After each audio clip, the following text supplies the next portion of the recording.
Today's last long day will be from here inside of Cape Canaveral out through the Cape Canaveral terminal. So we'll see a lot of the cruise ships and stuff, hopefully. Interesting perspective seeing it from the water. Then we're gonna go out to the ocean. It's dead calm. It looks like it's gonna be just motoring all day. There's no breeze forecasted, but there's also no waves forecasted. So we have about 75 to 80 miles to go today. So we'll be coming in right before dark, hopefully. Hopefully we get a little bit of breeze and can do some motor sailing and knock some time off of that ETA. But that's the plan today. And then we're gonna make the jump down to West Palm and then Fort Lauderdale to pick up a water maker before heading over to, before my brother flies in and we head over to Bimini and get to the Bahamas. I'm Ashley and this is my husband Colin and our newest crew member Felix. For the past 2 years we've been refitting our 91 Beneteau so we can take our family sailing. Join us as we finally set off on our first adventure to the Bahamas.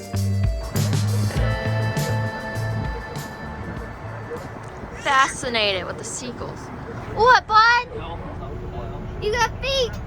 You got feet! Did you know he has feet? He's got feet. Look at him. Ashley. Feet!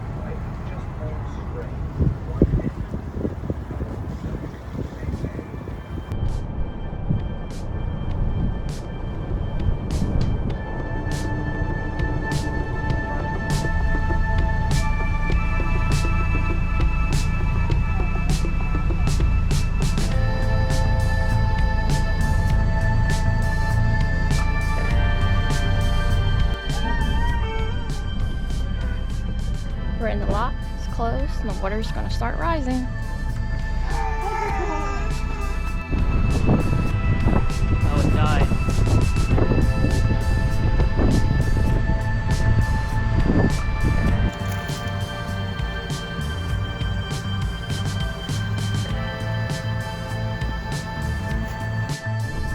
Oh wait, what is this? Is it a manta ray? No, it's a bucket. So that's another thing we gotta watch out for. There's a trash can just floating out here. You gotta pay attention when you're on watch because you never, I thought it was a I thought it was a turtle and I'm like, Ashley, come look, a turtle. And then as we get closer, I realized usually they dive, but it wasn't diving. But that's a full-blown 55-gallon trash can. Not the metal kind, but the plastic kind. That would not be fun to hit. Baby is down for the night. We just took the sails down. It's a little after 8 right now. The sun set probably 20 minutes ago, officially. And now we are entering the channel to go into Fort Pierce. Fort Pierce. It's a little tricky. But it's actually very nice because it's a commercial inlet. So it's very well maintained and all these cans have lights, unlike St. Augustine or New Smyrna Beach, which are just for pleasure crafts basically. It's maintained and it's dredged and there are jetties on both sides. So it's pretty easy to get into, it looks like. And it's a calm night out here, which is nice. One comment I will make, and we'll find out once we're in there, is a lot of people said the current was really bad. And you have to time it. And I didn't even look anything up. Yeah, we are going, the tide's coming in right now. But yeah, that was one thing we saw is that some people just anchor here and wait for the tide because it can be 4 or 5 knots at times. So, here we go. We're in the channel.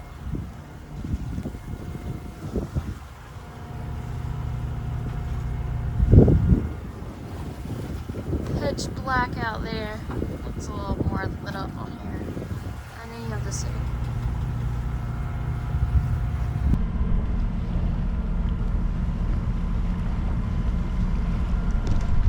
Good morning. We are leaving Fort Pierce. It's early, but not too early, but we're still working with the current in our favor. I saw a fleet of boats leaving at the crack of dawn, but we had about an hour that we could sleep in if we wanted to. So we took 30 minutes of that. Yeah, so we have a short little hop today, only 45 miles or so down to West Palm Beach. And then from there, it's a very short hop down to Fort Lauderdale. So we're gonna take it nice and easy. It's a beautiful day. The wind will eventually be clocking around to the nose at about 10 knots or so, but it's nothing that we're not used to with the sea breeze that comes in down here. But beautiful anchorage in Fort Pierce, nice sandy bottom that held very well, came up very clean, and 10 of 10 would stop here again. I wish we had some time to explore, but we are looking to move south, so maybe on the way back, as long as there's not a hurricane or something, we'll stop and explore this little town, because there's tons of live music, fireworks. Woke up to a beautiful little like city beach next door. It looks like fun, so maybe we'll stop here on the way back. But headed offshore, an Outremer 51 went the opposite direction going up the ICW. I definitely don't think they can fit under these bridges because their masts looked way tall, like they had a I mean, it's an Outremer, so they're performance already, but it looked like it had a performance rig on it. So I'm curious what their plans are, or if they're just going to get a haul out, because there is some marine services in the area. If we ever got a motorboat, it'd be something like that. I know it's a commercial vessel, the Army Corps of Engineers, but look at that aluminum beauty. You could take that anywhere, absolutely anywhere, and be comfortable, not worry, beach it if you want to, hit a sunken boat if you want to. Wow. Also looks like it's a catamaran. So not rocky and rolly, a little bit comfortable. But yeah, off to a full day of sailing.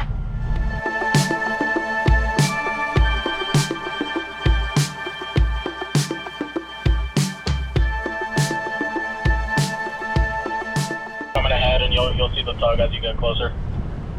Copy that, thank you. So we have a semi-big but not really big super yacht coming in behind us, and they have to get a tug to help them through the ICW here because it is so tight that they can't make the turns on their own. So they have little tugs, and they have to pay for that to help them through the ICW here and there to get to their dock or anchorages. But we are just now getting into West Palm, and you can see the anchorage field. Wow, that's a lot of boats. We were gonna anchor here tonight, but we've decided that we're gonna do the ICW all day tomorrow because it is just drawbridges from here to Fort Lauderdale. So it'll be nice and smooth. The wind is supposed to be, again, right on the nose tomorrow if we go offshore, about 10 to 15. So it makes for a very slow and long day. So we'll actually save some time by going slower and going on the ICW.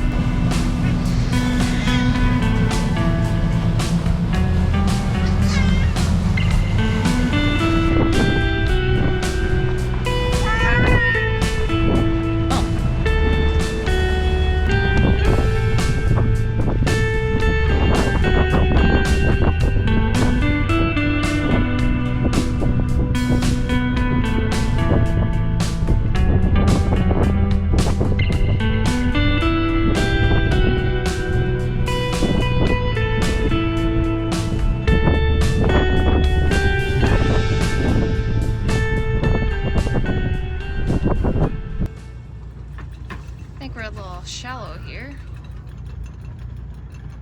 Ooh.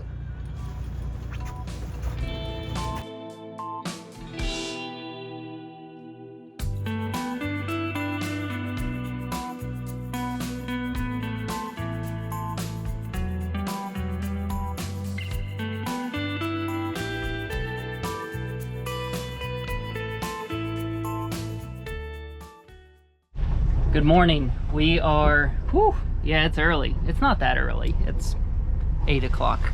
We are coming up to the Southern Boulevard Bridge, which anyone in the Palm Beach area knows is the bridge that goes over to Mar-a-Lago, where Trump is. So we are on hold for an unknown amount of time right now because it will not open because there is a dignitary motorcade either going to or from Mar-a-Lago. So the bridge will not open until that motorcade passes, and then there is a security period afterwards in which it will open.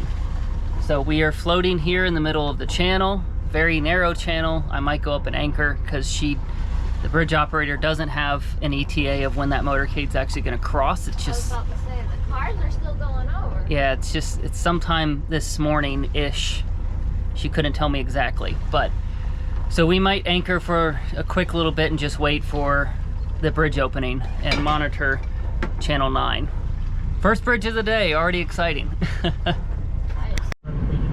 So we got 3 feet under our keel, and you can see the bottom here. This is the first time we've seen the bottom under our boat. It's actually 5 feet below the keel, so it's like almost 10 feet deep. Whoa, look at it. It's exciting and scary at the same time. It gets dark again up here. I don't know if that's good or bad. You see the dark? Yeah, it's because this is the clear, also there's a lot of current. This is the clear water coming in from the ocean. So something we haven't ever experienced before is we're waiting for this bridge. I can't see if I can point to it. We're waiting for this bridge to open, and it only opens every half hour. And as we're pulling in to anchor safely out of the channel, we anchored in this little cove. You can see right here the anchor mark. Yes, we don't need NSPS. And like this guy came out and started yelling at us saying we're not allowed to anchor here, that we will be cited. And I looked it up online, there's nothing online, but there was this thing like they don't want people here more than 24 hours. And we yelled back, we're just anchoring for the bridge to open. 5 minutes go past, and another house comes out, and they're yelling at us and saying we can't anchor here, but it doesn't say that anywhere. So I'm guessing all these people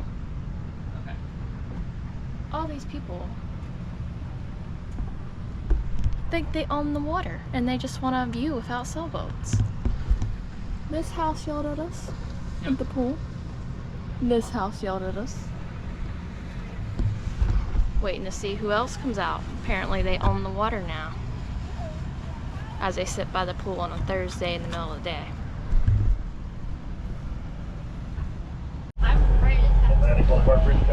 You probably can't see me very well.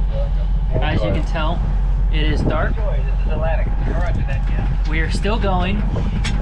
This is the most amount of radio traffic I've ever heard in my entire life between bridges. You're hearing every single bridge on the radio talk to each other within 10 miles of each other, and today alone we had 17 bridges to go under. We still have we have about 3 left, I think. So one thing to think about with this is the distance between the bridges. If you can keep 6 knots or more, you will hit each bridge at each opening. If you can't maintain 6 knots, there is going to be a spot where you're going to come up to a bridge and you're going to have to wait like half an hour for the next opening. We did that a couple times, not realizing this 6 knot rule kind of thing, because some open on the hour and half hour, and others open on the quarter hour and 3/4 hour, and then some open on the 20-minute after and 40-minute after. So if you can you can't see me at all probably, it's dark as hell. But yeah, 6 knots, you should be able to hit them back to back. We're now doing that. Maniac doesn't like going that fast. We cruise around 5.5, but it's working for us, and we're getting to our anchorage because clearly it's dark and we missed a couple bridges, so we're already like an hour and a half easily behind. Yeah, we got 57 minutes left without the bridges, only 6 miles to go, but we have a couple more bridges that we're gonna hit along the way. Yeah, someone hit that one. Yeah, a couple more bridges. I'm gonna stop rambling and we're gonna get to our anchorage way after dark, but that's how the cookie crumbles.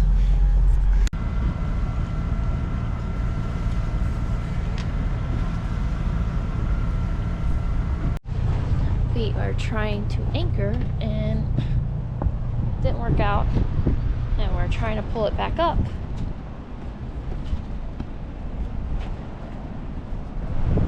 We caught something, another anchor line or something? No, some wire from probably a barge or something. So we basically need to flip the anchor over to release it, and as soon as that happens, you can see how close we are to our catamaran friends. Ashley's got to head right back to the channel. Good morning, everyone. Sometimes they say it's early, but this time it actually is. It is 2:45 right now. We are doing wheels up at 3 o'clock. We're gonna hit this bridge at 3:15, and we are headed to Bimini.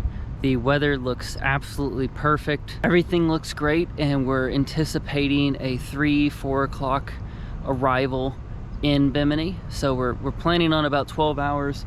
We've never done this, so this is all based off of like calculations and our estimates and all this kind of stuff. We just picked up my brother from the airport. He's here with us. He's doing the crossing. But yesterday, what was predicted to be 10 to 15 turned into 22.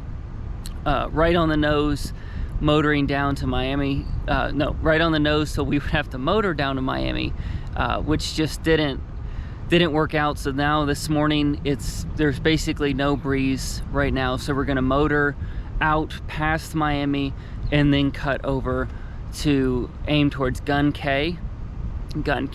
You let me know how to pronounce it.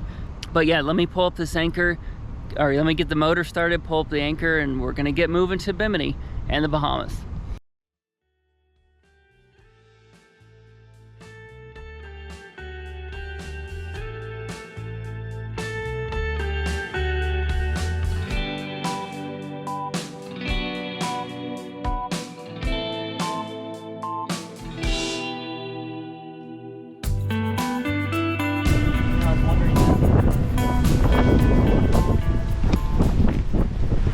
Afternoon, everyone. I need a hat, my hair. I know, he yells all the time. Hey, the video camera can hear me.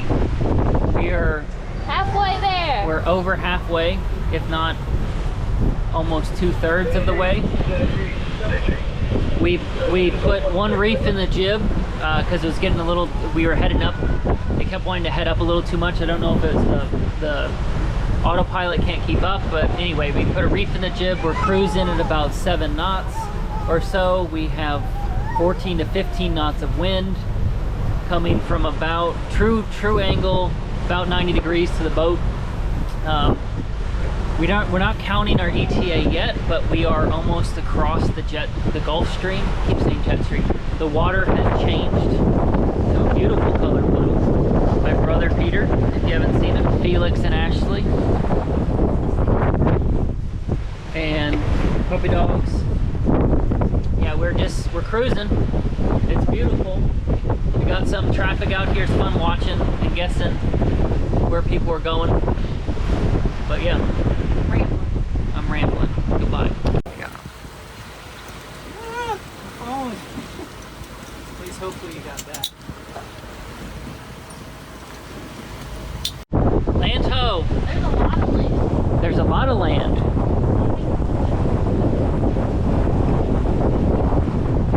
You think there's land? We're confirming, which means we're in the Bahamas. There's a lot of stuff.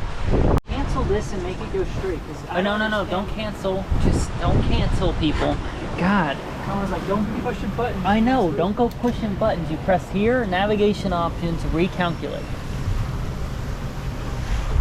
We see land. Okay. Woo! Felix, we're in the Bahamas. I'm not amused. Look at this little man. Let's go.